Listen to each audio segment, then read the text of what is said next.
Welcome to AP TV 10. వేద మంత్రోత్సవాల మధ్య కొసగిలో సుంకులమ్మ అవ్వ విగ్రహం ప్రతిష్టాపన. కర్నూలు జిల్లా కొసగి ప్రజలకు మరియు భక్తులకు కొలచిన వారికి కొంగు బంగారమై భక్తులకు ఇలవేల్పు అయినటువంటి సుంకులమ్మ అవ్వవారిది శుక్రవారం సుంకులమ్మ అవ్వది దొరల వంశస్థుడైన పిఎస్ సుందర్ రాజ్ దొర దంపతులు అవ్వవారికి 3 రోజుల పాటు హోమాలు నిర్వహించి వేద మంత్రోత్సవాల మధ్య సుంకులమ్మ అవ్వది విగ్రహం ప్రతిష్ఠించారు. అవ్వవారికి గత 3 రోజుల నుండే నూతన ఆలయం చుట్టూ పుష్పాలతో మరియు విద్యుత్ దీపాలతో అలంకరించి అవ్వవారి విగ్రహానికి ప్రత్యేకంగా పూజలు నిర్వహించారు.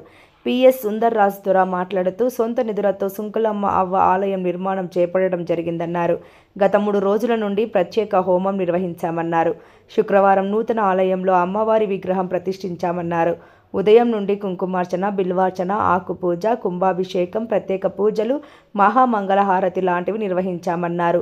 భక్తులకు అన్నదాన కార్యక్రమం కూడా ఏర్పాటు చేశామన్నారు. సుంకులమ్మ అవ్వ పూజ కార్యక్రమానికి MPP Lavakusa Eeranna, Urukunda trust board సభ్యులు బుల్లి నరసింహులు, కాంట్రాక్ట్ నాగరాజు ప్రత్యేక పూజలు చేపట్టారు. ఈ కార్యక్రమంలో హోలగుంద కోసిగయ్య, గానికి వీరస్వామి, ఆలయం అర్చకులు మరియు గ్రామ ప్రజలు పెద్ద ఎత్తున పాల్గొన్నారు.